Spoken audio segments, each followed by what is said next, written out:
The Seattle Mariners hosted the Cincinnati Reds for a 3-game stretch at T-Mobile Park. Not only did we get our first series win of the season, we got our first series sweep. So we're going to go all over it in this episode of Raise the Trident.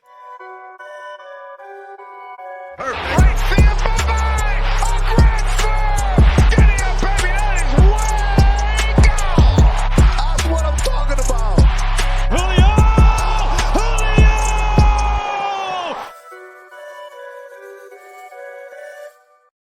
Hello, my name is Jake, and welcome back to You Love to See It and Raise the Trident, my weekly show where we go over all things Seattle Mariners. I'm pleased to be talking about some wins finally. I think I can speak for everyone when I say this series was an absolute breath of fresh air after this really mediocre start to the season.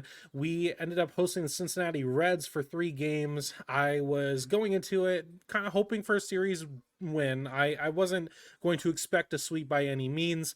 However, the boys outperformed on pretty much every level. The pitching was phenomenal. The offense finally woke up for a pretty decent amount of the series, and our defense was pretty okay to put it lightly there. So we're just going to go over every game, starting with game 1. We did have George Kirby and Frankie Montas as your starting pitching battle. And to me, game 1 was going to be the hardest of them all to win. We had Frankie Montas has been having a pretty good season up until now, and George Kirby's been up and down.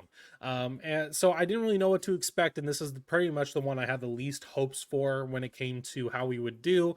However, our offense made sure to really just ambush Frankie Montas.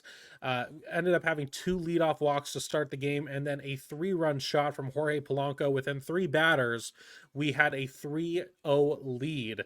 You love when that happens. Getting that quick lead at the very start of the game just puts your confidence level up high. It also helps George Kirby settle down a bit, knows that he doesn't have to do too much and just execute his pitches, which his game plan at that point.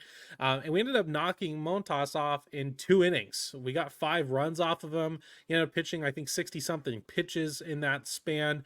It was clear he wasn't really on his A game. However, our offense was also making him work. And that's not something we've been able to do too much this season, and it was really nice to see that. Before the series happened, one of the big pieces of news that came up is Dominic Canzone was going on the 10-day injured list due to running into the wall in the Cubs series, ended up hurting his shoulder. His AC joint is what it was labeled as. In that case, we weren't really sure who was going to come up. I kind of figured it was going to be Samad Taylor again. He was up for the Brewers series, and he did pretty well. It could have been Cade Marlowe, but instead, we went a bit out of the box. We ended up calling up, for the first time his MLB debut, our number 10 top prospect, Jonathan Clase. None of us were expecting that, and neither was I.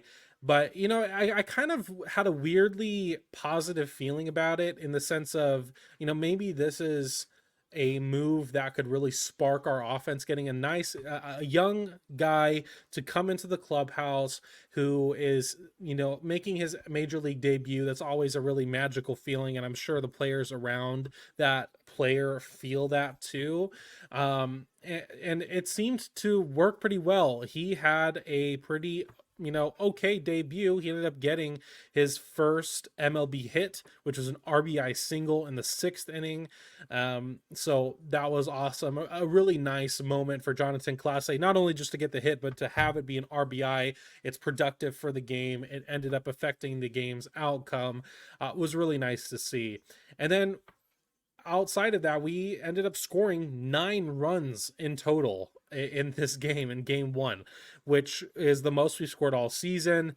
It just was probably the first time this season, and it was a really welcome feeling to go through a game and get into that early lead and really have no stress that we were going to pull this game out.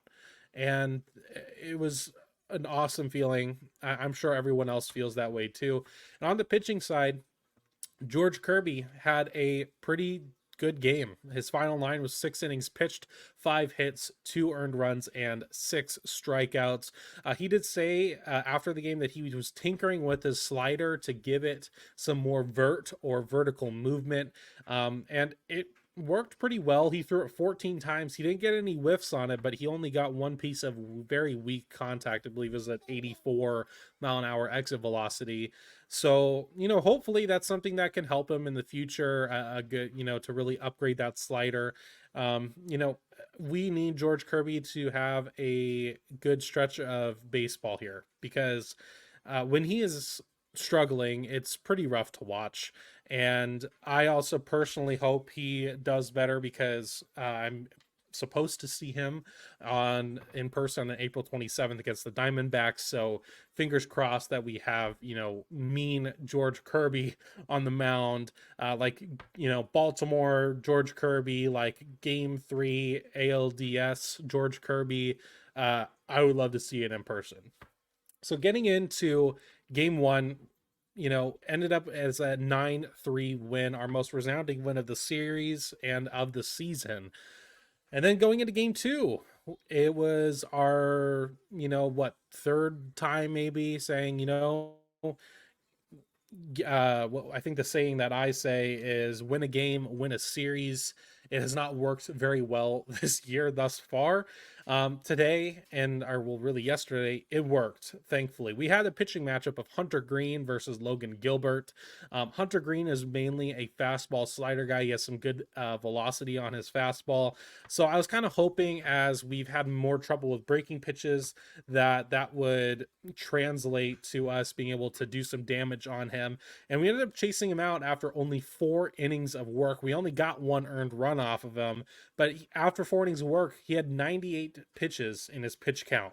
So I think it's pretty clear that we're putting up some really good at-bats versus Hunter Green, and that was pretty much one of the trends for the whole series. We, on the offensive side, we were making those pitchers work, and that's one really easy way to win a lot of ball games, is if you can get the other team's starting pitcher out within 4 innings. At that point, you are in a really good place to get the W that day. Logan Gilbert had another stellar start. He ended up having a final line of 6.2 innings pitched, 3 hits, 1 earned run, 1 walk, and 6 strikeouts. Logan Gilbert and Bryce Miller are really kind of competing for that team Cy Young right now. They are both absolutely dominating, and it's awesome that we kind of have them as a 1-2 punch since in the rotation, because you go from Logan Gilbert, who is always going to be a tough outing when you are going up against him at home plate, and then Bryce Miller, who has been absolutely absurd this year so far, and in Game 3 that was no different. We'll get into that in a little bit. So an awesome game from Logan Gilbert. And then on the offensive side, we were it wasn't as good of a game as the other two, as Game 1 and Game 3.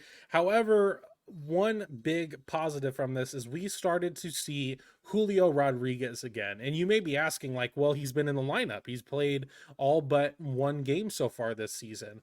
No, we saw Julio Rodriguez back yesterday. He has been, frankly, really hard to watch this season. He ended up having 2 hits. He had his first multi-hit game of this season yesterday, and then he had 2 amazing defensive plays in the 7th. The first one was a leaping grab to rob Spencer Steer of a would-be double, and then later in the inning, he threw out Ellie De La Cruz, who was trying to go from first to third on a base hit, threw him out. Ellie De La Cruz is a hard player to throw out. He's one of the quickest guys in the game. Ended up getting the tag right before Jake Fraley crossed the plate, so it prevented a run. Huge defensive play.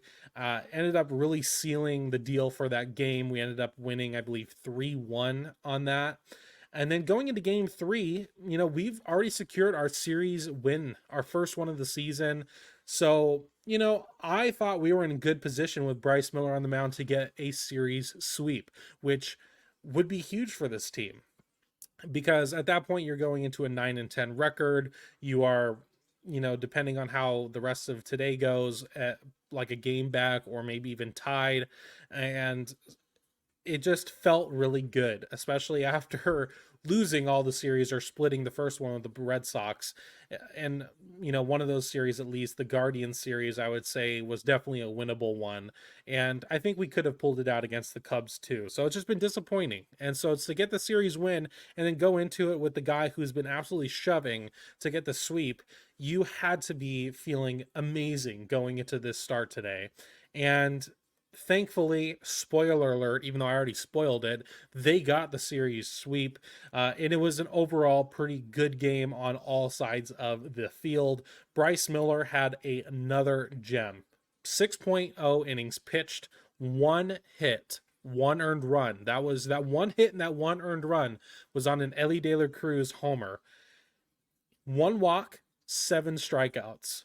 So another amazing game from Bryce Miller. He has not really had like a bad game. Like his first game of the season was not like phenomenal. Since then, just dude's been lights out. It's been so fun to watch. And he did say after that he didn't really have his like best stuff for this game, which I kind of noticed a bit. It just felt like he wasn't really putting guys away when he could have, and was getting a lot of foul balls. But still, like, saying that you didn't have it as well as you have this game, and then having a stat line where you only gave up one hit and one run. I mean, absurd, ridiculous. I mean, we may be having legitimate talks about Bryce Miller being in the Cy Young conversation. I'm probably not this year, because I foresee he's probably going to have a bit of fatigue as the year goes on, and that may affect his performance. But by next year, he's going to be in the conversation probably. And that's just insane to say, because when he came in last year in his Oakland start, his whole thing was he only throws fastballs, and the rest of his stuff, his breaking stuff, isn't that good. I mean, look at him now. It's crazy. And then on the offensive side, we had 3 solo home runs in this game. In the second inning, we had one from Cal Raleigh on the right. That's my daughter there, sorry. On the right side of the plate in the second inning, Cal Raleigh hit a solo home run. In the 6th, we finally got a Mitch Garver home run. He ambushed a fastball up in the zone and put it right above Edgar's Cantina. I think we're going to see that a lot this year, and I'm just glad to finally have that one. And then in the 7th, my guy, Josh Rojas, who in my opinion is one of my favorite players on this roster, had a pinch hit first pitch blast in the 7th. So we did great in the long ball today, which is something we've really struggled with so far this year, which has been weird because that's kind of like normally our strong suit, but it just really hasn't so far. And then Jonathan Clase, for the 3rd game in a row, was making stuff happen. He got a walk in the 7th, stole second base. We know how crazy his speed is. That's one of his big weapons, if not his biggest weapon in his arsenal. And then Mitch Haniger got him home on a RBI single, and it wasn't even close. I mean, any ball that goes on to the outfield grass, he's gonna score from second. So made stuff happen. Really happy for the kid. He had maybe not in some insane series, but all 3 games he affected the outcome in some way, shape, or form. First 2 games he had an RBI, and then in the 3rd game he scored a run and got a stolen base. So like, that's, I feel like, the best you can ask for at this point. He's affecting games. That's really huge for us. Just plain and simple. That's it. So we ended up winning today's game 5-1. We ended up outscoring the Cincinnati Reds 17-5 in this series.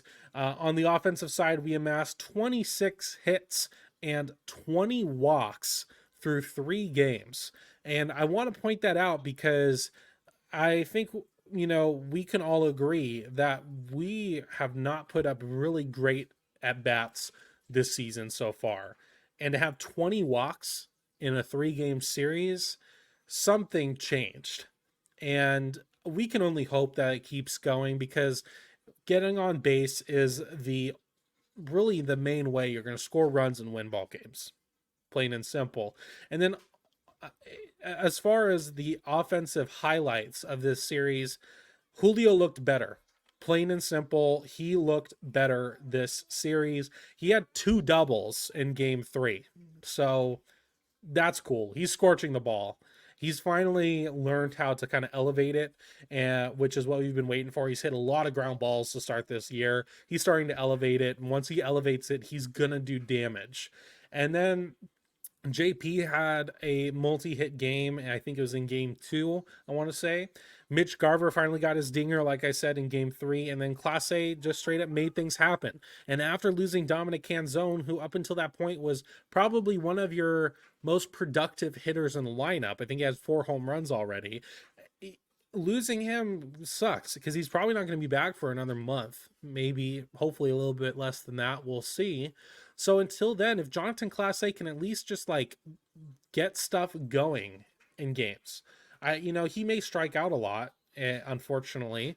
However, if he can get on base, he is a weapon, and he is most likely going to find a way to score. So feeling really good about Jonathan Class A. And then to kind of go over, the defense was pretty good this series.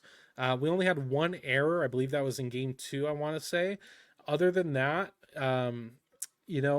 not really anything to be upset about. Julio had those 2 insane defensive plays in the 7th inning in game 2. And Luis Urias and Josh Rojas, you have to hand it to them. They were making some fantastic plays at the hot corner this series. And even today, Luis Urias snagged an absolute scorcher of a ground ball and got the out. And so it's been really cool to see them. They kind of scuffled a bit to start the year at third base defensively. I would say the last week in general, they've looked pretty good. Urias is looking fine with throwing to first now. He's, it's not like to the chest of Ty France necessarily, but he's getting the ball there. He's not really hopping it anymore. So there's just a lot of things in this series that was positive, and really, I'm hoping are indicators that we are starting to get some momentum. We're starting to fill those gaps. We're starting to make those adjustments to start getting wins, especially when we need to. And the next 3-game series, they have an off day tomorrow, and then the next 3-game series is against the Colorado Rockies, which, I mean, there's only a couple teams in this whole league that, you could probably say should be hoping for a series sweep on. Colorado's one of them, and it's going to be in Colorado.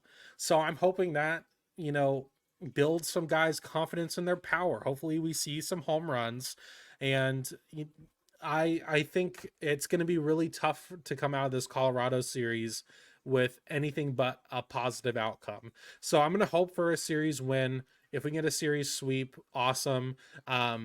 But yeah, so that's going to be it for me talking about this series against the Cincinnati Reds.